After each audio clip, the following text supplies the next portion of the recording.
President Museveni baba bakutenda nti wali ofuuka kapa ate ono akulagiddeko ku bwereere nti oli muuje ono gwe bayita Kibanda oli gino. President Museveni byonna byakoze abikoze ate bannayuganda tugoberere embeera y'amono gy'abadde atera okwogeramu. President Kyagulanyi Ssentamu si wa bulijjo, banneetukize tugaane, si wa bulijjo, si wa bulijjo gwe tolowooza nga bw'oli naye nti bw'ali. Ate tolowooza nti nno gwe baba baakukyawa nti gwe tebakwagala nti naye abantu bonna bamukyawa. Tulowooze gyonna gy'ayita n'atuuka w'atuuse tewabeerawo baawo byakwerinda. Kitegeeza mulimu abamwagala era ne bamugamba yita wano. Pulezidenti waffe ono omulungi avudde emabega yonna ng'atugamba, nze bwe mba ngoberedde ku kampeyini ze ng'agamba ayagala nnyo atuuke ku buli ssekinnoomu waakiri amutunuleko mu maaso. Mukimanyi nti amaaso ga pulezidenti waffe galina magiki. Teri muntu yali amutunudde mu mmunye ye n'addamu okuwagira omuntu yenna omulala, mukikkirize oba mukigaane.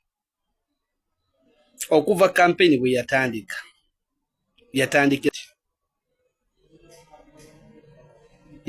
Nateete n'agenda e Jinja gye yasomera manifesto ye. Njagala tukkize tugaane. Azze ayogera ekigambo ekyo ayagala atuuke mu buli kanyomero ka Uganda buli ssekinnoomu amutunuleko mu maaso bwe. W'omutunuuliramu bw'oti mu maaso tolinaako gw'oyinza kuddamu kuwagira. Kino mukijje ku nze. Kaakati n'olwekyo bw'aba Pulezidenti Museveni naye yakozesa ebyambyone ne bye tuwuliddeko kati essaawa eno yeebaka kuwaana obuto. Pulezidenti Museveni olya ne pulasenta z'abaana abato osobole okubeera ng'odda buto. Kyekimu ne muhoozi byonna mubikozesa. Naye waggulu w'omumanyi wabeerayo omumanyi. Pulezidenti Museveni olya pulasenta z'abaana abato era abasawo benna ab'emulago kyazuuliddwa nti pulasenta ezo za bbeeyi era omwana olumala okuzaalibwa bw'ati omwana olumusalamu pulasenta eyo etwalibwa wa Pulezidenti Museveni n'agirya ne mutabani we Muhoozi ne Museveni mulya pulasenta. Ate n'ekyokubiri kye tuzudde nti buli kiisi yenna eyali agenze mu maka g'obwa pulezidenti oba eyali alidde ku mmere y'obwa pulezidenti yali amazi.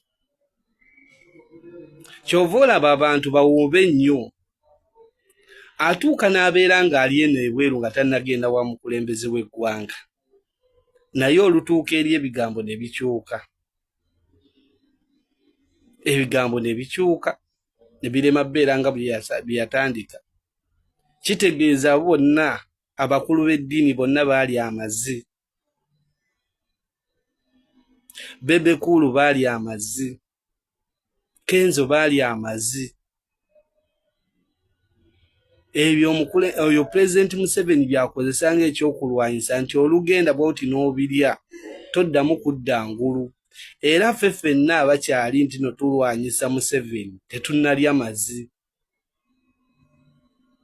Tetunnalya mazi ge gasiga ku byokulya. Era singa Kyagulanyi yatuukako n'afeesinga Muhoozi oba Pulezidenti Museveni naye yandiridde amazi era teyandituuse ku ssaawa eno ng'ayogera by'ayogera. Buli kiisi yenna eyali agenzeeko mu maka g'obwa pulezidenti abo bonna Balamu baali amazi. bonna ab'ebyobufuzi bonna abali ku side ya Museveni bano bampuuga bonna baali amazi kyova olaba tebadda ngulu ekirungi bakirabanga ekibi bakirabanga kirungi